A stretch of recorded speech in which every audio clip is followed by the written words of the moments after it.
আজকে আমি তোমাদের সামনে নিয়ে চলে আসলাম ইলিশ মাছ আমি কিভাবে রান্না করলাম আমার পদ্ধতিতে, সেটাই আমি তোমাদের সাথে শেয়ার করছি।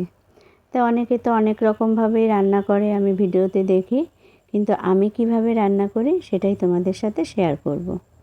তা প্রথমে আমি মাছগুলোকে কেটে ভালো করে ধুয়ে নুন, হলুদ, তেল, লঙ্কার গুঁড়ো দিয়ে আধা ঘন্টা মেখে রেখেছিলাম। আর এদিকে আমি একটু বেগুন কেটে নিলাম, বেগুনটাকে নুন আর হলুদ দিয়ে মেখে নেব।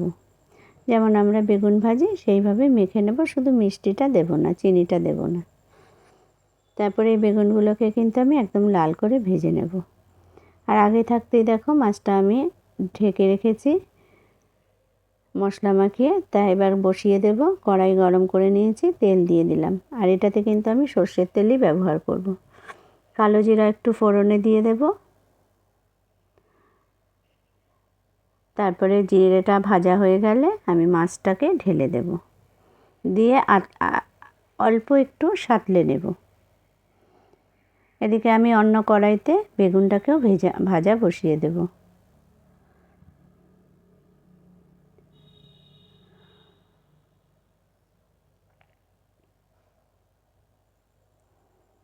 তো দেখো মাছটা এক পাশ হয়ে গেছে, আমি উল্টে দেব।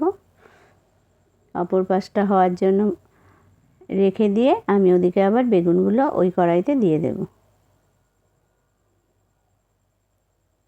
তো মাছটা কিন্তু আমি বেশি ভাজা ভাজা করব না, দেখলেই তোমরা বুঝতে পারছো কতটুকু সাঁতলাচ্ছি। এদিকে দেখো, এদিকে তেলটাও গরম হয়ে গেছে, কড়াইতে আমি বেগুনগুলো দিয়ে দিলাম। বেগুনগুলোকে এবার আমি একটু লাল করে ভেজে নেব।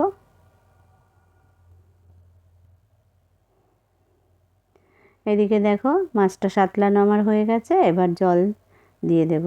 যেই বাটিতে আমি মাছ মেখে রেখেছিলাম সেই বাটিটা ধুয়েই আমি পরিমাণ মতো জল দিয়ে দিলাম।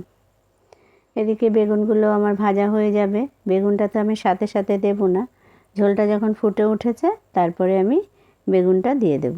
দেখো ঠিক এইভাবে ভেজে নিয়ে বেগুনগুলো আমি দিয়ে দিয়েছি, তাতে একটা বেগুনও কিন্তু ভাঙবে না। আর আমি বেগুন দিয়ে মাছের ঝোলটা কিন্তু এইভাবেই করে থাকি।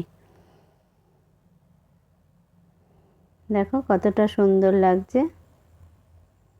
আর আমি কিন্তু এটা ঢাকবও না, এইভাবেই ফুটবে, ফুটতে ফুটতে মাছের ঝোলটা আমার হয়ে যাবে। দেখো মাছের ঝোল আমার হয়ে গেছে, দেখেই বোঝা যাচ্ছে যে মাছের ঝোলটা হয়ে এসছে।